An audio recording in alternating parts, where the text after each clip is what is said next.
શું વિચારો છો? તમારા મનમાં હું એ કહી દો ને, આવી રીતના વિચારવાથી કોઈ સોલ્યુશન નહીં આવે. દીકરાની ચિંતા છે. જો આવો નવો મગજ રાખશે તો આપણા ઘરે કોણ દીકરી આપશે એને? હા, રાજેશભાઈ જય શ્રી કૃષ્ણ. બેસો ભાઈ. આ એક તમારા લાયક કામ હતું એટલે મેં કીધું લઈને મળતો જાઉં હું. અરે પણ કામ હતું તો તમારા ભાઈને ફોન કરી દેવાય ને. અહીંયા છેક સુધી ધક્કો ખાવાનું, હેરાન થવાનું તમારે. એને સારું થયું નહીં આવ્યો, નહીં ત્યારે આમે એ બસ કામમાં જ હોય. ગમે ત્યારે મેં કેટલી વાર કીધું છે કે તું ઘરે ક્યારેક તો બેસવાય નહીં, મારે ફ્રી ન હોય. હવે આવ્યો છે તો સારું જ થયું. જો કલાક સમય લઈને જ આવ્યો છે ને. અરે મને બધા એમ કેમ કહે છે કે તું તારે ટાઈમ જ ન હોય, કોઈ દી આવતો. હું બધા અહીંયા જાઉં તોય એમ કહે કે તું કોઈ દી આવતો જ ન હોય. હમણાં ઓલા ભારતીબેન ત્યાં ગયો હતો તો એ એમ કહે કે ભાઈ તમે કોઈ દી આવતા જ નથી. તો હું અહીંયા ગયો તો હું મારું ભૂત બેઠું છે સામે. અરે એમ નથી પ્રદીપભાઈ, આ તમારા ભાઈનો કહેવાનો મતલબ એ છે કે કેટલો સમય થઈ ગયો કે તમે નથી આવ્યા. હવે તમને ખબર છે ને કે થોડા દિવસ એ તમારી સાથે વાત કરવા જોઈએ છે. પણ જો તું કે ને હું જાવ જ છું પણ તું ન જતો, કોણ જતો હોય સમજે ને? હા એ વાત હાચી, પણ એમાં એવું છે કે તમારે હું પ્રાઇવેટ ધંધા રહ્યા એટલે તમે તો રખડી શકો. અમારે શું છે બધું અમારે જવું પડે, બધું ધંધે જવું પડે, ગ્રુપનું થોડું ઘણું કામ હોય એ બધું પતાવવું પડે. તો તું એવો છો, મેં તને કેટલી વાર કીધું છે કે હું આવી જા મારી ફેક્ટરીમાં આવી જા, તું કે નહીં. એ પછી ભવિષ્યમાં કંઈક થયું ને તો સંબંધ બગડે. હવે ભાઈ સંબંધ ન બગડે, આપણા મન હારા હોય ને તો. ના એ વાત તારી બરોબર છે, પણ એમાં એવું છે કે આ જોણ બાબતનું હતું ને દેવાંગનું, એટલે મેં કીધું કે લઈને વાત કરી દઉં. એક અમારા ગામના છે ને ભારતીબેન, એની છોકરી છે, 2 છોકરીઓ જ છે. એની ઘરે છોકરો નથી ને છોકરીના પપ્પાય નથી. તો એ કહેતા હતા સારું ઠેકાણું કંઈ હોય ને તો. મેં કીધું શું છે તમારે ઘરનો ધંધો છે એટલે છોકરી દુઃખી ન થાય તમારી ઘરે, સમજ્યા? એટલે મેં કીધું કે વાત કરી જો. એ લોકોને તો તું બહુ સારી રીતે ઓળખે છે ને? હા અમારા ગામના જ છે, એટલે હું તો એમ તો ઓળખતો જ હોય. અને અમારે ઘર જેવો સંબંધ છે, આવવા જવાનો, એટલે બધી રીતે રેડી છે. એટલે છોકરી ભણેલી છે ને? કેમ કે હા છોકરી ભણેલી છે અને એને 12માં સારી એવી ટકાવારી હતી. અને મેં બાયોડેટા જોયા, તમે મોકલ્યા હતા ને દેવાંગના બાયોડેટા, તો મેચ થાય છે બે, અને કઈ વાંધો નથી. એ લોકોને આપણા બાયોડેટા બતાવ્યા? હા એમને બતાવી દીધા, એટલે તમે નક્કી કર્યું. અને હું તો તમને કહેવા જ આવ્યો છું કે આપણે કાલે જોવા જ જવાનું છે. તમે એ તો વાત કરી હશે ને ભાઈ કે અમારા દીકરા દેવાંગનો મગજ બહુ સ્ટ્રોંગ છે, પછી કંઈક આગળ જતા કંઈ બીજી મુશ્કેલી ન આવે. હા એ વાત તું પહેલાં કરી દેજો, કારણ કે પછી અહીંયા દીકરી આવે, જો આ ઘરમાં દીકરી આવે એટલે એને કોઈ જાતનું દુઃખ જ નથી. એ આ ઘરની દીકરી છે એમ જ માનીને એને રહેવાનું છે. પણ પછી આપણા દેવાંગનો જરીક એ બ્લોક પતિ પત્નીને જરીક પહેલેથી આપણે એ લોકોને આગોતરી માહિતી આપી દીધી હોય ને તો એને ખબર પડે. સમજે આપણે કોઈ વાત છુપાવવાની નથી. અને તમને ખબર જ છે ને કે અમે પૈસા ટકે કાંઈ તકલીફ નથી, સુખી છીએ.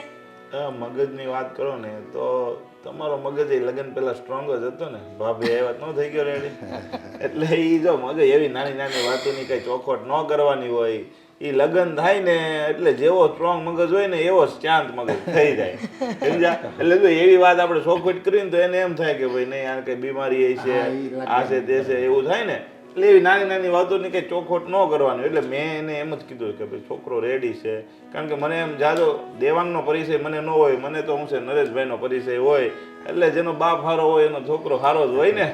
એટલે મારે કહી દે અમારે એમ દેવાંગમાં બીજું કોઈ વાંધો નથી, સમજ્યા? હા પણ ખાલી આમ મગજ એ પાછું કાંઈક એવું કામ અટવાઈ ગયું હોય, એને કીધું હોય એ પ્રમાણે ન થઈ ગયું હોય. જોકે એ મગજ ગરમ કરે એ બરાબર જ કરે છે, પણ સામેવાળાને એમ લાગે કે આ મારી રીતે ખોટી ઉપર ગરમ. હા એ ઓલું કામનું ટેન્શન હોય ને, તમારું કંપનીનું બધું વહીવટી કરતો હોય પાછું, એટલે થોડું ઘણું એની ઉપર બોજ તો હોય જ તે.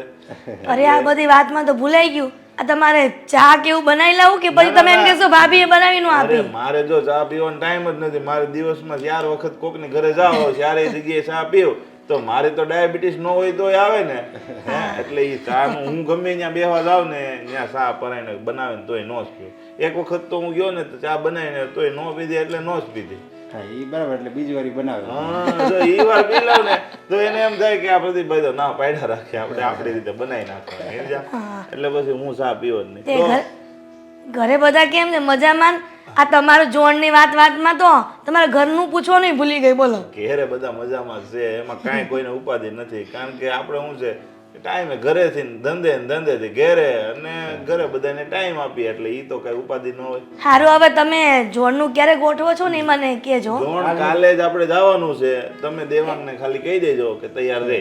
બરાબર? જવું છે ને? હા, કાલે જ જવાનું છે. મેં એને કહી દીધું છે કે કાલે આવવાના છે. નહીં તો આજે આપણે ફ્રી જ છીએ, આજ જઈએ તો કઈ ના ના, કાલે જવાનું, કારણ કે એ લોકોને મેં કહી દીધું છે ને કાંઈ વાંધો નહીં. એટલે હો ને? હા. એ સારું. હા, જય શ્રી કૃષ્ણ ભાઈ.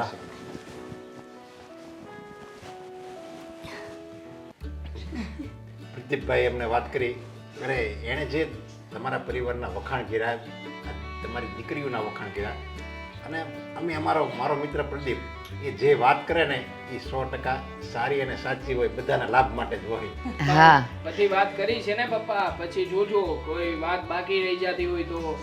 હા હા ના ના, એટલે બધી વાત કરી છે, એટલે લગ્નની ને આપણે એ બધી વાત હમણાં લગ્ન કરવાના એમ વાત કરી છે ને એમ એમ. અને અમારા તરફથી કોઈ ફરિયાદ નહીં આવે અમારા દીકરાની, પણ તમારી દીકરી તો અમને જોતા લાગે છે કે સંસ્કારી છે અને શાંત સ્વભાવની છે. પ્રદીપભાઈએ તમને મારી દીકરીની ઓળખાણ તો આપી જ હશે ને? હા, હમ? પ્રદીપભાઈ તમારા દીકરા માટેની જ વાત લઈને આવ્યા હતા અને મેં કીધેલું કે હા સારું, અને હા એમણે પણ તમારા ઘરના બહુ વખાણ કરેલા, એટલે પછી મેં નક્કી કર્યું કે મારી દીકરી અંકિતાને મારે તમારા ઘરે આપવી છે. અમારે તો પ્રદીપભાઈ અરે બહુ વર્ષો જૂનો સંબંધ છે. અમારે પણ. અને બેન, તમને ગેરંટી આપીએ છીએ કે અમારા તરફથી તમારી દીકરીને કોઈ દુઃખ નહીં પડે, કેમ કે અમારે પૈસા ટકા પણ સુખી છીએ અને મારા દીકરાનો સ્વભાવ તો તમને પ્રદીપભાઈ કીધું જ હશે, એકદમ સરસ છે. 1000% ગેરંટી, પાક્કી, ફાઇનલ. હે ને મમ્મી? હા બેટા.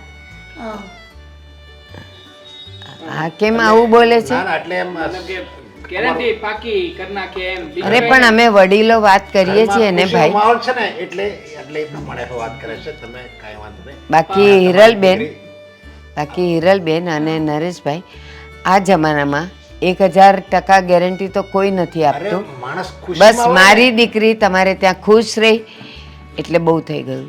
ખુશીમાં હોય એટલે માણસ ભૂલી જાય ને. અને આ બેટા, નામ? અંકિતા.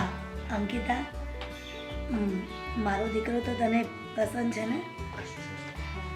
બેટા તું એક કેટલું કામ ભણી? કરીએ, અમે લોકો પહેલા વાતચીત કરી લઈએ એટલે અમને ખ્યાલ આવે કે એનો મગજ કેવું છે, મારો કેવું છે. હા, વાતચીત કરીએ પછી ફાઇનલ કરીએ. હા. વાત કરવી જરૂરી છે. એના તારા મગજની ખબર પડી જશે. ભલે ને પડતી. એટલે હું એ જ કાંઈ- કહેવા માંગુ છું. અને પછી વાત કરવી જ છે ને આપણે.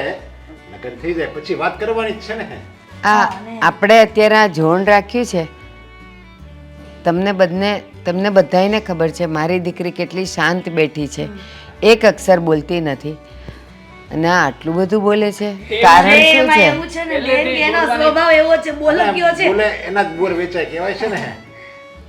હા, આ કઈ વાંધો નહીં. એ તો એવું હોય ને તો વાત હા કરવા. કઈ વાંધો નહીં. હા બેટા. આવું. અંકિતા, જા એને આપણું ઘર બતાવ અને તમારે બંને જણને જે વાત કરવી હોય ને એ કરી લો. હા હા, ચાલો. ચલો. મગજ શાંત. હા, હવે ખબર છે.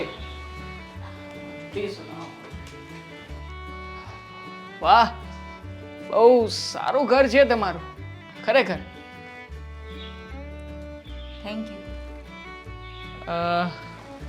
તમે લગ્ન કરવા માંગો છો, પણ કેટલીક એવી બાબતો છે જે મને લાગે છે કે મારે તમને જણાવવી જરૂરી છે. શું વાત છે, બોલો ને. વાતમાં એવું છે કે મારો બહુ મોટો બિઝનેસ છે. હા, અને એના ટર્નઓવર માટે થઈને મારે દિવસ રાત મહેનત કરવી પડે છે.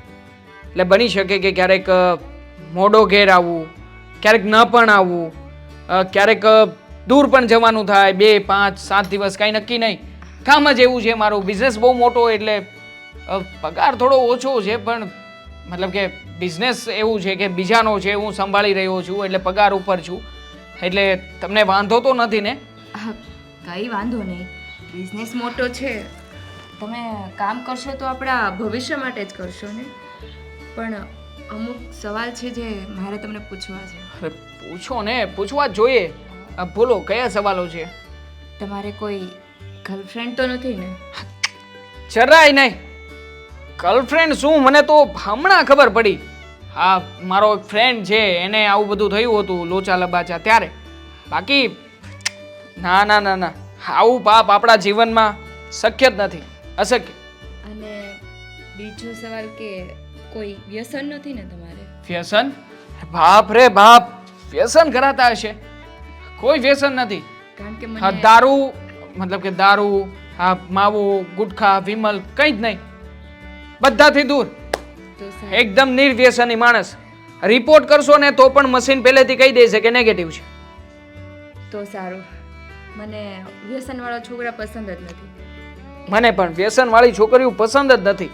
એટલે મારે કોઈ વ્યસન નથી. ના ના, પણ આ તો શું છે કે રોજનું એટલે બોલાય જાય મારાથી. બીજું કાંઈ? ના બીજું કંઈ નહીં. જઈએ બાર બધા આપણી રાહ જોતા હશે. હા હા, કેમ નહીં, પણ જો હું મારી વાત તમને એક અહીંયા જ જણાવી દઉં. શું? હું તમને પસંદ કરું છું. મમ્મી પપ્પા થોડું દબાણ કરે છે એટલે લગ્ન પણ કરવા માગું છું. પણ એવું નથી કે મમ્મી પપ્પાનું દબાણ છે તો હું એની સાથે સામેલ નથી. હું એગ્રી છું. બરોબર, પછી તમારો જે નિર્ણય હોય વિચારીને જણાવજો. હા ચાલો. ખરેખર